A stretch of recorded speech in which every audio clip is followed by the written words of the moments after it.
Hello and welcome to this last preview video of the last section of Maria Headley's translation of Beowulf. And these are just sort of some takeaways of mine and some, I'm not going to try to overly interpret or offer any sort of conclusive thoughts.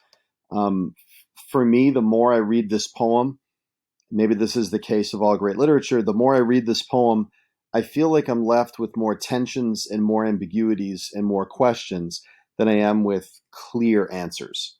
And I feel like that happens more and more as the years go on in teaching and reading this. I start this class with Taylor Motley, who's a spoken word poet, his poem, Tony Steinberg, Brave 7th Grade Viking Warrior. So again, this is just one of my favorite stand-up comedians, Stephen Wright. He says, I almost had a psychic girlfriend, but she left me before we met. Predictions. I think, you're used to hearing me say this. I think it'd be really good if you're in a reading group, if you're reading it by yourself and you just have a notebook, or if you're in a class.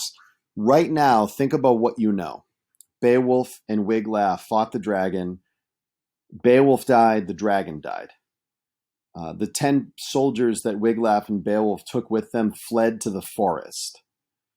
The king is dead. The king, as he was dying, ordered to see all of his jewels that he fought for and riches. He ordered a huge funeral mound, a barrow on the coast, so all the people sailing by could see it. These are the plot points that we know about.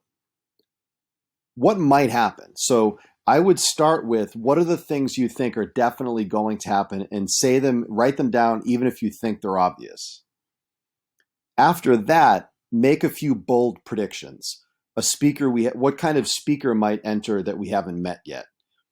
A surprising choice, a surprising memory, just anything that might come up. I think it's good to do this on the board or in a Google Doc or in a conversation in a group. I think it really helps in the reading process. And I also think we're prepared by now to make predictions because we know the sort of circular motion of this poem, that every time you're moving forward for a little while, the poem stops and takes a step back and remembers something. So we're kind of used to how the poem moves, but there's a lot that's still possible here. Okay. One of the surprises, and it's one of my favorite images of the poem, we have 3 obvious antagonists in the poem, material antagonists. We have Grendel, Grendel's mother, and the dragon, who are all meant, obviously, to be villains and enemies of our hero. But when Grendel dies, we don't get a tribute to him. When Grendel's mother dies, we don't get a tribute to her. They're almost sort of 100% villainous. But curiously, starting in line 28-23, we get almost an elegy, a tribute. The other great Anglo-Saxon poetry that has survived, mostly elegies. So if you end up wanting to read some shorter Anglo-Saxon verse that's also really interesting, works like The Wanderer, The Seafarer, The Battle of Malden, these are elegies. So right as we begin the section of the poems, the last stanza on page 121, line 28-23, listen to the imagery here, and I guess ask yourself, does this sound like we're talking about a villain to you?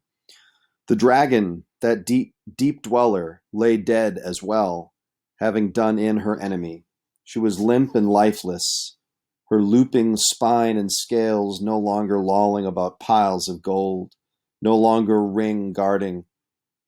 Keen-edged blades, sweat hammered and fervently filed, had bitten her, broken her of soaring flight, ended her adventures, leaving her stiff as a shovel-split snake, dead in dark dirt beside a gilded grave. Listen to this, too. This is great. Never again would she soar through a starry sky, revel in rising rhapsody, rolling in and out of clouds and mist, a raging rainbow, glinting golden.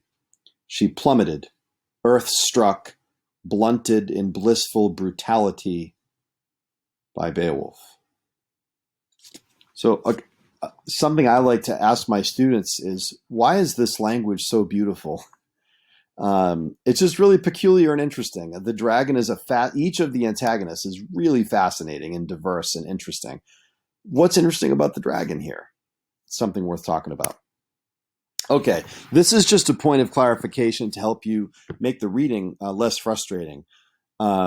It can get confusing as to who's talking and who's sort of in the area geographically. So obviously, first and foremost, we have the dragon's corpse, we have Beowulf's corpse, and we have Wiglaf overseeing Beowulf. And then there are two groups of men, and this is easy to get confused. The first is a small group of 10 men who accompanied Wiglaf and Beowulf to fight the dragon, a sort of elite, sort of green beret squad. But relatively early on, they fled to the forest.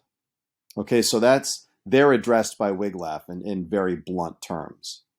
And then there's sort of the rest of the Geatish warriors who are in the a bit further away, not immediately in the area where the battle took place. It's important to keep these groups distinct in your head so you know who's being discussed. Wiglaf speaks directly to the second group, and a messenger relays what happens to this third group that isn't guilty at all. So I just think that's important. That's important to mention. Okay, so we get a long history lesson. After Wiglaf reams out the soldiers who were cowardly, and the reason I'm not like going over that is it's just incredibly blunt. The part that I think is easy to get confused on starts on page 125, line 2900. And I just wrote history lesson going down the margin and with an arrow all the way to line 3027. And that way you know that all of those pages are spoken by a messenger to the outlying sort of soldiers. And that way, even though you might not be able to follow all the details of the history lesson, you know who's talking to whom. And the point of this starts right in the beginning, is the king is dead, because they haven't been reading Beowulf. And then in the next stanza, line 2909, now listen, I'm on page 125. Now listen up. This is the messenger talking to the Geatish warriors. War is coming for us, for this country. Soon our enemies will hear our king has been killed. So we, the readers, maybe the original audience of this poem in various mead halls, and here the audience being Beowulf's own soldiers, learn first that he's dead, and in a matter of just a few lines after that are told throughout 5 pages for historical reasons why that's important. This is not a group of people who can forget history, because history determines whether they're safe or not, whether they're alive or not. Okay?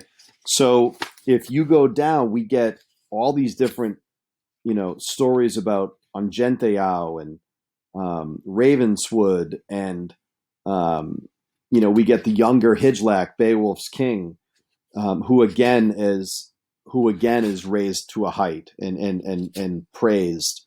And starting around 2999 on page 129, we get King Beowulf, who's put on a pedestal.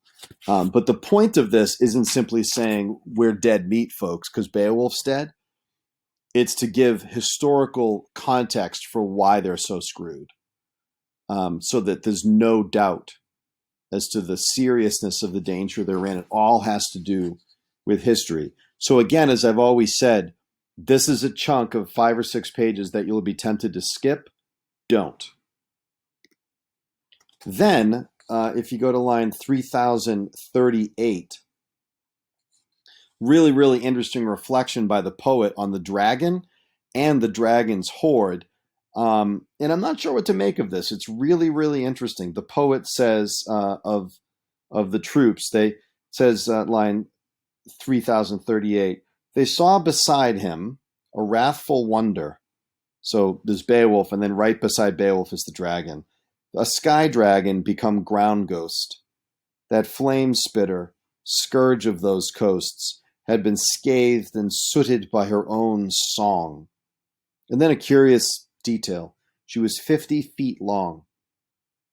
She, who ruled in riving rapture over their dreaming hours, diving through dawns to nest with her treasure, now death had won her. The worm would no longer writhe with coins, but with worms.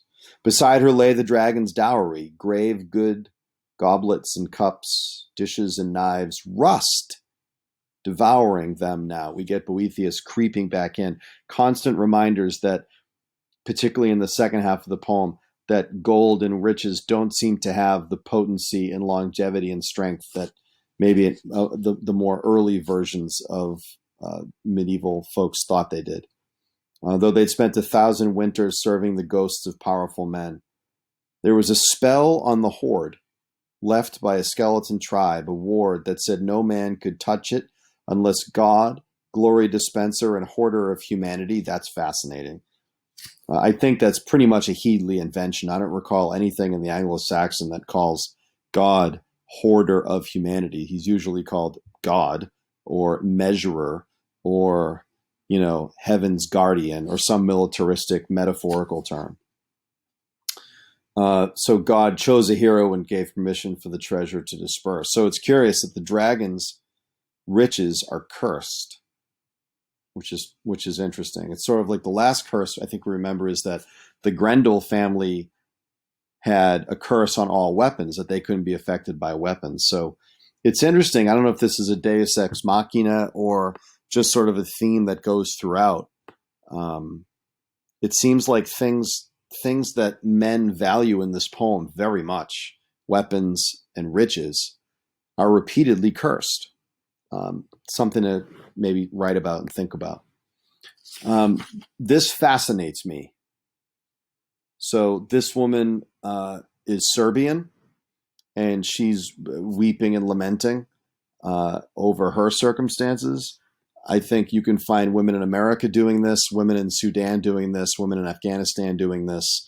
Here, the woman happens to be one of Beowulf's women, line 3148. And the circumstances she's in is that the leader who had provided her any sense of safety has made some choices that have led to his death.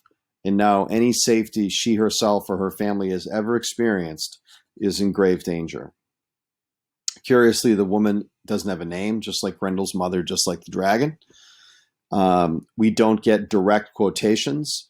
The poet speaks for her, but it's an astonishingly powerful last moment. Line 3148. Then another dirge rose, woven, uninvited by a Geatish woman, louder than the rest. So there's lots of screaming, lots of yelling, lots of lamenting. This is the loudest one. She tore her hair and screamed her horror at the hell that was to come. More of the same. Raping, feasts of blood, iron fortunes marching across her country, claiming her body. The sky sipped the smoke and smiled. I think you can write an entire reflection on those 7 or 8 lines.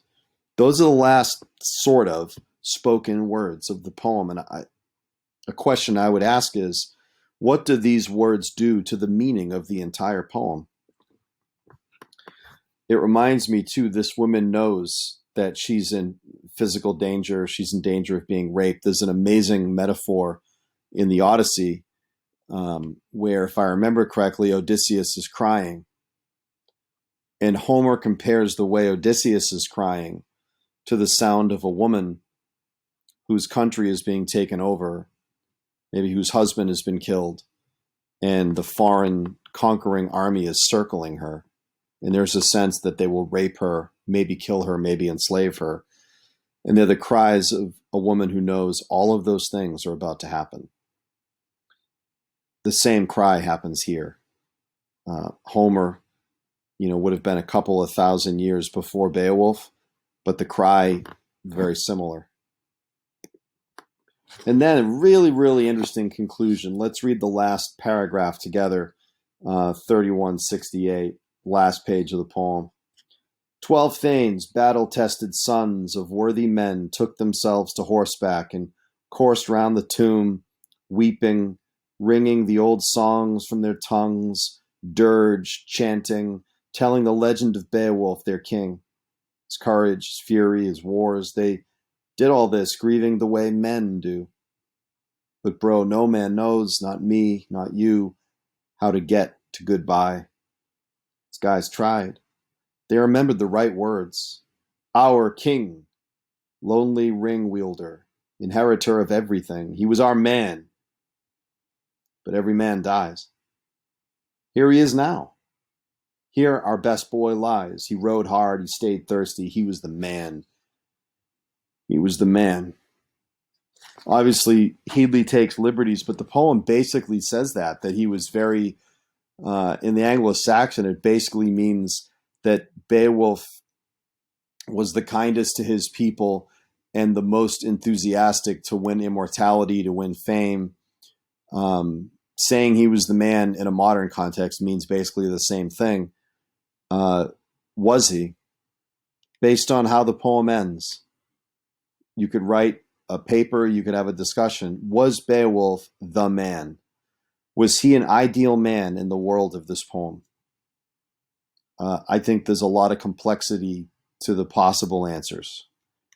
I'm fascinated, endlessly fascinated by how this poem ends, how not simple it is, how incredibly messy it is, and how, as a younger reader, I was always tempted to give a sort of binary response. You know, Beowulf is a hero. The poem ends in a pagan way or with Christian redemption or whatever. And